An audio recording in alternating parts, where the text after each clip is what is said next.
Do segundo século depois de Cristo em diante, Roma e seu império evoluíram rapidamente para o caos econômico. A moeda se desvalorizou de tal forma que o comércio começou a tender para um tipo de economia natural. A atividade industrial foi reduzida e a vida começou a se concentrar mais ao redor dos latifúndios, em que trabalhavam enormes contingentes de homens livres sob o regime do colonato. Tudo isso, somado às invasões bárbaras, culminaram no declínio do Império Romano do Ocidente. Pois então, pessoal, vamos dar continuidade aí a Roma na Antiguidade, vendo com vocês aí hoje a parte relativa ao Baixo Império Romano. O Baixo Império Romano é um momento que vai de 235 ao ano de 476. A principal característica desse período é a decadência de todas as estruturas do Império Romano. Todas essas estruturas começaram a ser abaladas por um conjunto de situações, gerando uma enorme crise geral essa que ficou conhecida pelo nome de crise do século III. E o nosso objetivo hoje é justamente entender quais são os mecanismos que geram, quais são os mecanismos que levam a essa crise. É fundamental você lembrar, antes de mais nada, que não existe um elemento determinante dessa crise ou um elemento que provoque essa crise. A crise é geral, é uma crise que afeta cultura, mentalidade, economia, sociedade, política, finanças, afeta basicamente todas as estruturas imperiais. E, portanto, é muito difícil você atribuir a um elemento o derrocar, a um elemento o provocar de todo esse conjunto de crises. Isto posto, nós então vamos começar a recordar com vocês como é que estava o Império Romano antes que essa crise se iniciasse, antes que essa crise tivesse seu começo. E a gente lembra que o Império Romano tinha aí uma extensão gigantesca, extensão essa que abrangia aí basicamente toda a orla do Mar Mediterrâneo, e com algumas conquistas também feitas e elaboradas durante o chamado Alto Império. Agora, você nota também que esta economia mediterrânica ela se interligava por diversas rotas, por diversos caminhos, que levavam até a Inglaterra, que levavam ao norte da Europa, que traziam de volta para o Mar Mediterrâneo. E entre esses caminhos todos aqui, obviamente estavam aqueles que carregavam os escravos. Escravos que, como já dissemos anteriormente, vieram a ser a razão da grandeza e a razão da decadência. A razão da grandeza a gente já tinha conseguido mostrar por quê. Hoje nós teremos que pensar na razão da decadência. Por que que o escravo acaba influindo na queda do Império Romano? E por isso, um dos primeiros aspectos da crise do século III que a gente passa a analisar com vocês é exatamente a chamada crise do escravismo.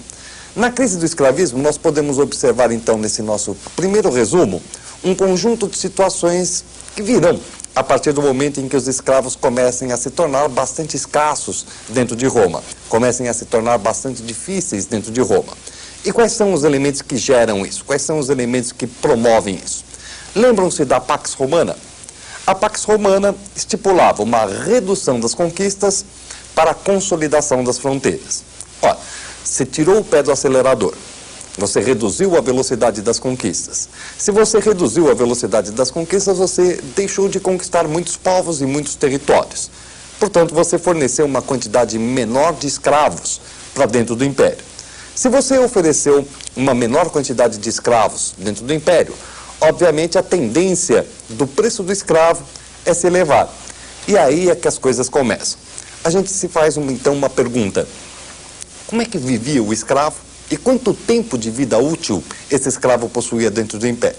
Bom, o escravo levava uma vida de cão, como você pode imaginar.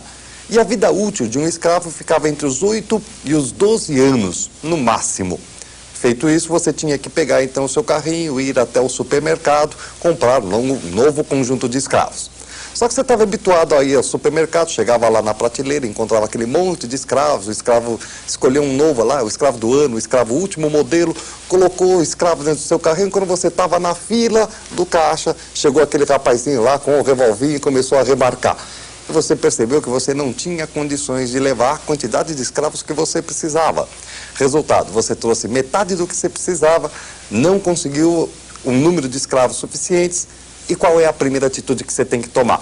Óbvio, você tem que fazer aqueles escravos que restaram durarem um pouquinho mais.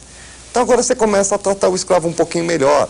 Você deixa ele tomar um banho por ano, Você a cada 5 anos dá uma roupa nova para o infeliz, tá? Quer dizer, então você começa a dar um tratamentozinho melhor para que o cara sobreviva mais. Mas é óbvio, veja que você está gastando mais dinheiro para produzir uma quantidade menor de produtos. Resultado, aonde é que você vai descontar isso? Claro, na hora em que você vende a tua produção. Quem é que costuma comprar a tua produção? O romano, lembra aquela história da política de importações? Pois é, a Itália tinha que comprar. E a Itália estava acostumada a chegar lá na sua província e comprar o seu saquinho de trigo pelo preço de 10 mil cruzeiros. Ótimo, quanto é que você estaria cobrando agora? Pensa nesse preço assim, é isso mesmo. É só você mudar o ponto, em vez de ficar colocando um número novo. Em vez de ser 10 mil, passa para 100 mil. Você muda a vírgulazinha lá, maravilha, joia. Só que o romano estava habituado a comprar por 10, chegou lá, estava 100 mil. Ele pode levar a mesma quantidade que ele está habituado? Não. Mas aí vem aquela pergunta dramática. Ele pode deixar de comprar a mesma quantidade que ele está habituado? A resposta a esta pergunta é também não. E por que não? Quando você está em casa, seu pai vira para você, olha filho, lembra daquele bife semestral que a gente comia, tal, etc. Ele fala que vai ter que ser anual. Você pode ficar muito bravo, mas você não vai sair mordendo seu pai por causa disso. E por que você não pode apertar o cinto em Roma antiga? Não vem com aquela explicação de que em Roma não se usava cinto, pelo amor de Deus. Qual é a razão pela qual o romano não pode reduzir a compra de trigo? A razão pela qual o romano não pode reduzir essa compra está lá nas consequências da conquista, lembra? A clientela, aquele bando de marginais. Você explicar para um filho que você vai ter, em vez de 3 refeições, uma só, é uma coisa. Agora, para você explicar para aquele bando de marginais que em vez de 3, eles vão passar a ter uma refeição por dia, esses fazem da cidade a maior polvorosa do mundo. Então você tinha que comprar. Você tinha que comprar, mas não tinha dinheiro para comprar. Então, o que você faz para conseguir isso? Primeiro, aumenta a tributação. Mas você sabe que imposto não ajuda muito não, porque o indivíduo que paga o imposto repassa para a mercadoria que ele vende e assim vai, né? Aí vai comendo aquela coisa rápida, tal, o preço vai se elevando cada vez mais. Então qual é a palavrinha mágica para você comprar aquilo que você não pode comprar? É ela mesma, aquela palavra que você está cansado de ouvir e que vem a ser a 8ª maravilha do mundo. Uma das melhores coisas que Deus pôs sobre a face da terra. A inflação, gente. A inflação. Os romanos faziam inflação, olha que maravilha. Lá desde a antiguidade, Roma já está fazendo inflação, aquela coisa toda, e compra. Só que você conhece bem o efeito da inflação, né? Ele comprou por 100 mil. Quanto é que vai estar da próxima vez, gente? 1 milhão. Se ele comprar por 1 milhão, da próxima vez vão estar 10 milhões. Se ele comprar por 10, da próxima vez 100. Vai chegar um momento que Roma não vai conseguir mais comprar. E aí vem um problema seríssimo. Não dá para você fazer inflação infinitamente. Se não dá para você fazer inflação infinitamente, o que você tem que fazer no momento em que não dá mais para inflacionar a moeda? A resposta a essa pergunta é dramática. É uma palavrinha muito simples, mas muito dramática. Se você não pode comprar, você tenta produzir. Lembra a razão que eu expliquei, a razão pela qual Roma deixou de produzir para comprar? Que ela era dona do Egito, dona da Ásia Menor, da Sicília, que produziam trigo, enquanto o trigo deles era muito ruim e tal. Pois Roma vai tentar outra vez produzir aquilo que necessita. Só que essa palavra, se eu não posso comprar, eu tento produzir, provocou em Roma um fenômeno gigantesco e muito raro na história. Fenômeno que a gente chama de êxodo urbano. A população começou a deixar a cidade e começou a se dirigir para o campo. Nós estamos assistindo a uma ruralização econômico-social. A população, portanto, está deixando as cidades e está se dirigindo agora para suas grandes propriedades no campo. Vamos dar uma olhadinha no primeiro resumo para não perdermos o pé, porque esta é uma crise bastante complexa. Dê então uma primeira olhadinha aqui. Na crise do escravismo, você tem como um dos principais pontos de partida a questão da Pax Romana. Reduz-se o volume de guerras, portanto, se reduz o volume de escravos que entra em Roma. Ora, reduzindo o número de escravos, o preço do escravo tende a aumentar. Assim você vai começar a ter um problema no abastecimento do escravo e, consequentemente, esse problema faz com que os produtos aumentem de preço. Para conseguir comprar o que você precisa, você inflaciona a moeda. Inflaciona a moeda e, mesmo assim, logo você vai ter um desabastecimento das cidades. Você não está conseguindo mais comprar aquilo que você precisa. Ora, se você não consegue mais comprar, o que o Estado faz para tentar manter os clientes?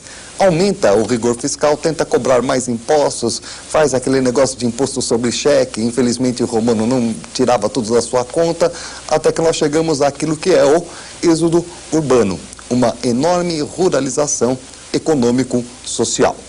Neste momento, então, um conjunto de alterações começa a acontecer dentro da esfera dos romanos, lá no campo. Para onde eles vão? Vamos dar uma olhadinha no nosso segundo resumo e você vai entender exatamente o que está acontecendo. Eles vão para suas grandes propriedades, as grandes propriedades que são conhecidas aí pelo nome de vilae, ou simplesmente as vilas. Vilas que vêm a ser as grandes propriedades rurais, aonde vai se estabelecer a nova forma de produção. E a mão de obra, será que começou a ter mais escravo agora? Não. A mão de obra passou a ser através daquele sistema que nós conhecemos pelo nome de colonato. Reparem no seguinte, o que aconteceu? Por que o homem foi para o campo? Porque ele não estava mais conseguindo comer, porque ele não estava mais conseguindo comprar tudo isso, tá? Ele foi para o campo, se estabeleceu na vila. Mas na vila ele percebeu que ele não tinha a mesma segurança que ele tinha na cidade. Então ele começou a contratar uma série de guardas particulares para tomarem conta da sua propriedade.